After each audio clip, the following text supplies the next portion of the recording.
نی surgery basically یہ ہوتی ہے کہ جب بندہ ایڈوانس ایج میں چلا جاتا ہے اور اس چلنے پھرنے سے معذور ہو جاتا ہے تو پھر ہم اس کے لیے سرجری کرتے ہیں اور اس میں پیشنٹ چلنا شروع ہو جاتا ہے. لیکن ایک بات میں جو مجھے وہ شکوہ یہ ہے کہ جو ہے نا ہم پیشنٹ جیسے جیسے ہمارے لوگ بوڑھے ہوتے جاتے ہیں ہم ان کو کہتے ہیں جی آپ آرام کریں. تو میں کہتا ہوں جی کیوں آرام کریں؟ آرام کریں گے تو ان کا ایکٹیویٹی لیول اور کم ہو جائے گا. جب کم ہوتا ہے تو پھر وہ ڈیفینیٹلی ہارٹ کے اوپر، اس کے لنگس کے اوپر، باقی جو جوڑوں کے اوپر اور باقی جو آرگنز ہیں سب کے اوپر سٹریس پڑتا ہے. میں کہ جب ہمارے گھر کے بڑوں کو درد ہوتا ہے تو وہ پھر جب آئے کرتے ہیں تو ہم یہی کہتے ہیں نا آپ زیادہ کام نہ کیا کریں، امی ریسٹ کریں، آپ کیوں اس طرح کرتی ہیں، پھر آپ کو درد ہوتا ہے. تو یہی ہمارے پاس ہمیں تسلی تو اسی لفظوں سے ملتی ہے اور یہی کہنے سے اور کروانے سے. پھر اب کیا کریں؟ جی پین کو تو ہم کنٹرول کر سکتے ہیں. پین جو ہے نا وہ تھوڑی جو اس کو تھوڑی سی کوئی میڈیسن دے دیں تو پین بہتر ہو جاتا ہے. لیکن ہمیں پین کلر میڈیسن سے لوگ یہ بھی تو کہتے ہیں نا، یہ بھی اب تو لوگ ڈر گئے ہیں، اویئرنیس جب سے آئی ہے کہ کڈنی فیلئر کی طرف چلی جائے گی، بڑی ڈیمیج ہو جاتی ہے آپ کی کڈنی. جی کڈنی کے اوپر بھی اثر پڑتا ہے، اس کے سٹمک کے اوپر بھی، ایون ہارٹ کے اوپر بھی. تو فار سرٹن پیریڈ ہم لمیٹڈ پیریڈ کے لیے کوئی 1-1.5 ہفتے کے لیے ہم اس کو پین کلر دے سکتے ہیں. اچھا. اور لیکن پھر بھی میں یہی کہوں گا کہ پیشنٹ جو لاسٹ آپ دیکھتے ہیں کیونکہ 30 ایئرز میں جو چینجز آئی ہیں نا ہماری کمیونٹی میں، وہ ایکٹیویٹی لیول بہت کم ہو گیا ہے. آپ چھوٹے بچے سے لے کے اور بڑے تک دیکھیں کہ وہ زیادہ جو ہے نا وہ بچے بھی آج کل تو آپ کو پتہ ہے برگر بیبی آ گئے ہیں، تو وہ برگر بیبی صرف برگر اور سافٹ ڈرنک لے کے اور اس کے بعد جو ہے نا وہ پھر آرام کرتے ہیں. تو ایکٹیویٹی ضرور ہونی چاہیے. جوڑوں کو ریپلیس کرنے کا اس وقت ہی بینیفٹ ہوگا جب ایکٹیویٹی لیول بہتر ہوگا. تو ایک بندہ بالکل لیٹا ہوا ہے، ہم صرف پین ریلیف کرنے کے لیے ایکچول میں جوائنٹ ریپلیسمنٹ کی ہمیں 3 فائدے ہیں کہ ایک تو اس کا مریض کا پین ٹھیک ہونا چاہیے، دوسرا اس کا ایکٹیویٹی لیول بہتر ہونا چاہیے، تیسرا یہ ہے کہ پیشنٹ موبائل ہو جائے، اپنے کچھ کام شام کر سکے.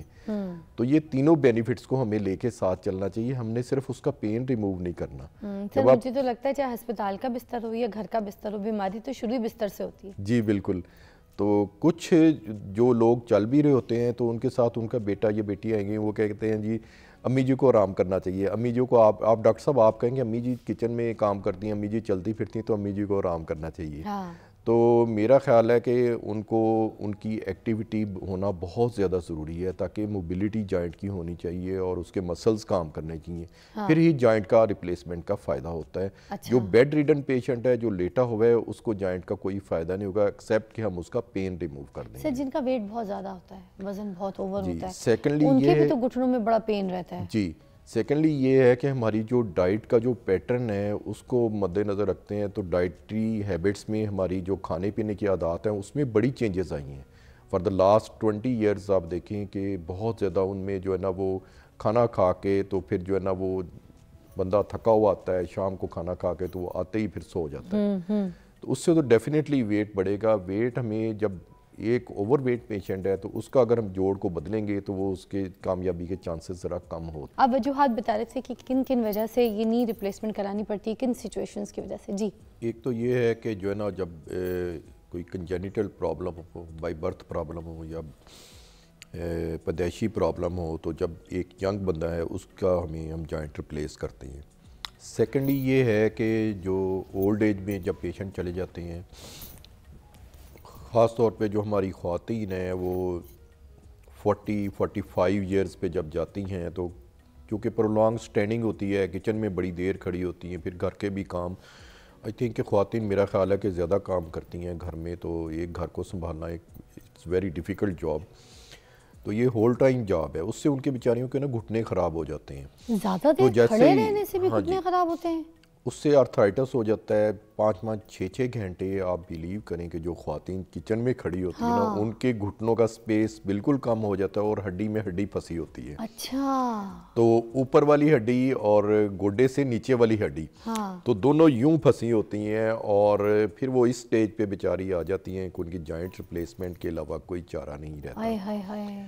تو سر یہ تو بہت ینگ ایج میں بھی ہو جاتا ہوگا جو بہویں وغیرہ کام کرتی ہیں کچن میں. ینگ ایج میں ذرا یہ ہوتا ہے کہ سپیس کم ہونا شروع ہو جاتا ہے. پھر ان کی ڈائٹ بڑی پور ہوتی ہے، کبھی دھوپ میں بیٹھنا پسند نہیں کرتی کہ جو ہے نا ہم نے دھوپ میں بیٹھنا ہے. وائٹامن ڈی نہیں ملتا، کیلشیم سپلیمنٹ نہیں لیتی، دودھ کو ہم لوگ برا سمجھتے ہیں.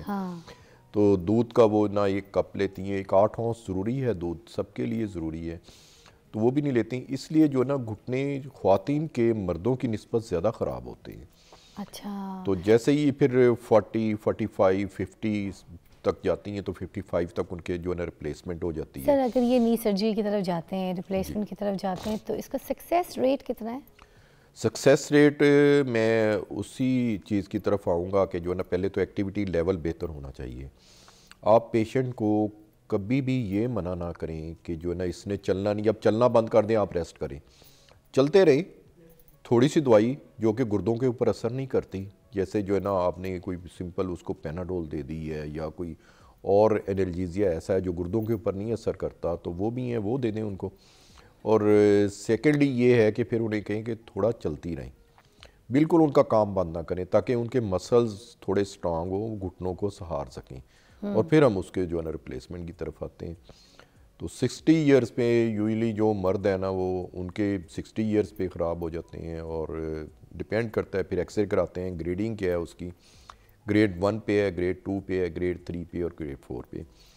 تو گریڈ 1 اور 2 میں ہم جو نا وہ میڈیسن سے اور ان کی جوائنٹ کی لوبریکیشن کرتے ہیں، پھر آرتھوسکوپی کے ہم اس کی صفائی کر دیتے ہیں گھٹنے کی، اور گریڈ 4 پہ ڈیفینیٹلی ہم ریپلیسمنٹ کرتے ہیں۔ اچھا سر، یہ جو لوگ بہت زیادہ ڈر رہے ہوتے ہیں کہ بہت خرچہ آئے گا، بہت ایکسپینسو ہے، نی ریپلیسمنٹ سرجریز، تو کتنا کوئی خرچہ آ جاتا ہے اگر کوئی اپنا اس طرح سے نیا گھٹنا ڈلوانا چاہتا ہے؟ خرچہ تو ڈیفینیٹلی اگر وہ خود کرے گا تو وہ تو زیادہ ہوتا ہے، but with the help of government ہمیں کافی سارے جو ہے نا گورنمنٹ نے ہمیں ہیلپ کی ہے، اور لوگوں کو جوائنٹس جو ہے نا فری آف کاسٹ سپلائی کی ہیں، تو وہ جناح ہاسپٹل میں بھی ہو رہے ہیں، باقی ہاسپٹلز میں بھی ہو رہے ہیں۔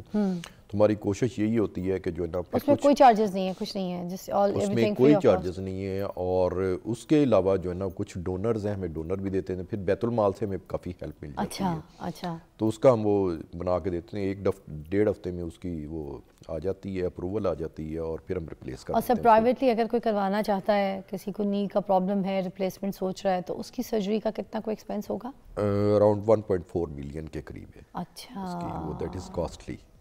ہاں، تو اور سر یہ کتنی دیر کی سرجری ہوتی ہے، کتنا ٹائم بیڈ ریسٹ ہوتا ہے، کتنے ٹائم کے بعد آپ کہتے ہیں پیشنٹ کو کہ چلو پھر جاؤ کام کرو، سب کچھ صحیح ہے؟ اس میں یہ ہوتا ہے کہ یہ تقریباً 2 گھنٹے 2-2.5 گھنٹے لگ جاتے ہیں ایک گھٹنے کے اوپر، اور پیشنٹ کو جو ہے نا ہم نیکسٹ ڈے اس کو چلا دیتے ہیں ود واکر، اور 1 ہفتے بعد 10 دن بعد پیشنٹ بغیر واکر کے چلتا ہے۔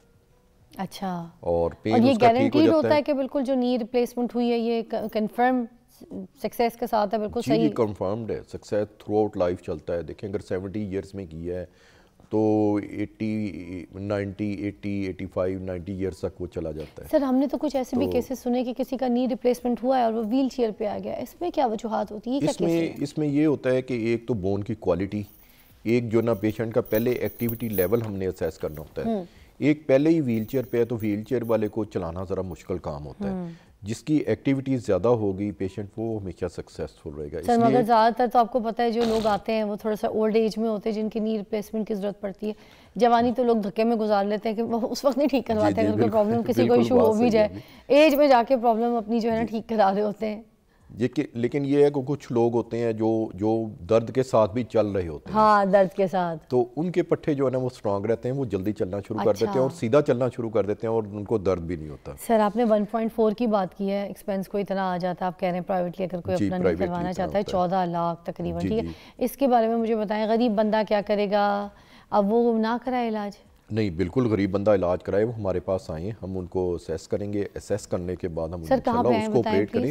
یہ جناح ہاسپٹل علامہ اقبال میڈیکل کالج جو ہے نا، یہ اس میں ہم جو ہے نا فری آف کاسٹ ریپلیس کرتے ہیں۔ اچھا، مطلب گورنمنٹ ہاسپٹلز میں ساری فیسلٹیز موجود ہیں؟ جی بالکل ہے، ایگزیکٹلی ہے، بیت المال والے بھی ہماری ہیلپ کرتے ہیں، ہم پیشنٹ کا وہ فارم بنا کے دے دیتے ہیں، اور اس کے بعد جو ہے نا وہ اس کی 1-1.5 ہفتے میں اس کی آ جاتی ہے اپروول، وہاں سے اپروول جیسے اپروول آتی ہے ہم اس کو ریپلیس کر دیتے ہیں۔ اور یہ جو سرجری ہوتی ہے یہ بڑی سرجری ہوتی ہے، چھوٹی سرجری ہوتی ہے، اور یہ کتنی لیٹسٹ ہے؟ یہ جو گورنمنٹ ہسپتالوں میں ہوتی ہے یہ کیا سیم ہے جو پرائیویٹ ہسپتالوں میں ہو رہی ہوتی ہے؟ سب سے میں کہتا ہوں کہ سب سے جو اچھے ہاسپٹلز ہیں نا اس وقت بھی، کسی کو کی ایمرجنسی ہے، کسی کا کوئی پرابلم ہے، سب سے اچھا آپ کو ٹریٹمنٹ گورنمنٹ ہاسپٹل میں ملتا ہے۔ میں نے اپنے ایکسپیرینس میں اتنے اچھے تھیٹرز کہیں نہیں دیکھے، سروسز میں، میو میں، میں جنرل ہاسپٹل میں رہا ہوں، پھر جنہ میں اب ہوں، اسٹیٹ آف آرٹ تھیٹر ہیں. ایسے تو ہم جو ہے نا وہ ایکسپیکٹ ہی نہیں کر سکتے کہ جو پرائیویٹ لوگوں کے پاس ہیں، پرائیویٹ ہاسپٹلز میں اتنے اچھے تھیٹرز، اتنی مین پاور اور اتنے جو ہے نا وہ ایکسپرٹ ڈاکٹرز ہیں کہ جو ہے نا وہ پرائیویٹ ہاسپٹل میں نہیں ہے بالکل. سر یہ تو میں بھی ہمیشہ کہتی ہوں کہ امیر و غریب و اگر اپنی زندگی چاہتے ہیں نا اور صحیح علاج چاہتے ہیں تو آپ گورنمنٹ ہاسپٹلز میں ہی جا کے علاج کرایا کریں. بڑے سے بڑا سرجن جو ہے وہاں پہ خود سپرویژن کے لیے آتا ہے، خود دیکھتا ہے، اس کی اٹینشن بہت زیادہ ہوتی ہے، بہت سارے لوگ دیکھنے والے ہوتے ہیں، تو ایک اچھا ٹریٹمنٹ ہوتا ہے. ہمارے پاس جنگ سے کال ہے نا؟ نام کیا ہے؟ عابد صاحب السلام علیکم. جی السلام علیکم. جی والد صاحب، عابد صاحب کیا کہیں گے؟ ٹی وی دی تسی آواز بند کر دیو. میں ٹھیک عابد بھائی، تسی ٹی وی دی آواز بند کرنی ہے. میری آواز مینوں ہی جاننا چاہتا ہوں کہ میرے گھٹنے جو ہے وہ درد کر رہے ہیں، کیا وجہ ہے؟ ان کے گھٹنے درد کر رہے ہیں. آپ کے دونوں گھٹنوں میں پین ہے؟ جی میرے دونوں گھٹنے درد کرتے ہیں، کل چھٹکے وقت اس کے بیٹھتے وقت سیڑھیوں کے اوپر چڑھتے وقت. اس کی کیا وجہ ہے؟ اس کی وجہ یہ ہے کہ آپ کی ایج کتنی ہے اس وقت؟ عمر کتنی ہے آپ کی؟ آپ کی عمر کتنی ہے جی؟ عمر میری 32 سال ہے. 32 سال ہے. تو 32 سال میں تو اتنے گھٹنے نہیں درد کرنے چاہیے. آپ اپنے ایکس ریز کھڑے ہو کے آپ کروائیں سامنے سے اور سائڈ سے. اور دوسرا یہ ہے کہ اپنا ایک یورک ایسڈ کا لیول بھی کروا لیں تاکہ پتہ چلے گھٹنوں کی درد کی وجہ کیا ہے. اس عمر میں ہم جوڑ بدلتے نہیں ہیں یوزلی. اچھا. تو آپ کسی دن جنہ ہاسپٹل تشریف لے آئیں اور ہم آپ کے ایکس رے کرائیں گے، پھر انشاءاللہ اس کو دیکھ لیں گے. گریٹ. جی رائٹ. اچھا سر، یہ جو کچھ لوگوں کو جب پرابلم ہوتی ہے نی کی، اور اس ایج میں یا پھر تھوڑی سی آگے ایج میں، کچھ لوگ کہتے ہیں کائرو کے پاس جاؤ، کائرو پریکٹس جو ہے نا وہ آپ کی کڑاکے نکالے گا تو ٹھیک ہو جائے گا. کچھ لوگ کہتے ہیں آپ فزیو تھراپسٹ کے پاس جائیں، ٹھیک ہے، وہ آپ اس کے پاس جائیں گے. اور فزیو والے بھی کہتے ہیں، آپ کو پتہ ہے، پھر آپ فزیو والے کہتے ہیں فزیو کروائیں. سرجن کے پاس جاؤ، سرجن کہتا ہے کہ سرجری کرا لیں. جی. تو ہم کرائیں کیا؟ ہمیں کیسے پتہ چلے گا کہ ہم نے کرانا کیا ہے؟ ایکچوئل پرابلم کیا ہے؟ ایکچوئل پرابلم یہ ہے کہ ہم نے دیکھیں فیزیو تھراپی تو اس کی کرانی ہی کرانی ہے، وہ آپریشن سے پہلے یا آپریشن کے بعد. اب اس کی ہم نے جو اسیس کرنا ہوتا ہے، اس کی ایج کو اسیس کرنا ہوتا ہے، اس کا ایکٹیویٹی لیول دیکھنا ہے، اس کے گھٹنوں کے ایکس رے کرانے ہیں، پھر اس کی گریڈنگ کرتے ہیں. یولی جو گھٹنے ریپلیس کرتے ہیں وہ اراؤنڈ 60-65 کی ایج میں جا کے ریپلیس کرتا ہوں. اچھا. پھر اس کے جب آپ ایکس رے کراتے ہیں، ایکس رے سے پتہ چل جائے گا کہ جو ہے نا وہ اس کی کس سٹیج کے اوپر ڈیزیز ہے. اگر تو سٹیج 1 اور سٹیج 2 ہے تو ہم اس کو 1 ہفتے کے لیے پین کلر دیتے ہیں. پھر پین کلرز اس کے بند کر دیتے ہیں. ہم بند کرنے کے بعد اس کو سمپل سی میڈیسن دیتے ہیں. اس کا calcium level, vitamin D level, ان کو ہم بہتر کرتے ہیں. اور اگر گریڈ 1 اور گریڈ 2 ہے تو پھر اس میں جیل والے جو جیل آرٹیفیشل ہوتی ہے وہ ہم انجیکٹ کرتے ہیں، اس سے وہ ٹھیک ہو جاتے ہیں. پھر ان کو کہتے ہیں کہ آپ نے ایک اور جو جیسے جیسے چینجز آتی جا رہی ہیں، آپ دیکھتے ہیں نا کہ گھر پہلے اتنے ہمارے ماڈرنائز گھر نہیں ہوتے تھے. گھر اب سب نے ہی تو ٹائلیں لگوا لی ہیں، اتنا پکا فرش ہے. اس پکے فرش پہ چلیں گے تو ڈیفینیٹلی گھٹنوں کے اوپر سٹریس تو پڑے گا نا.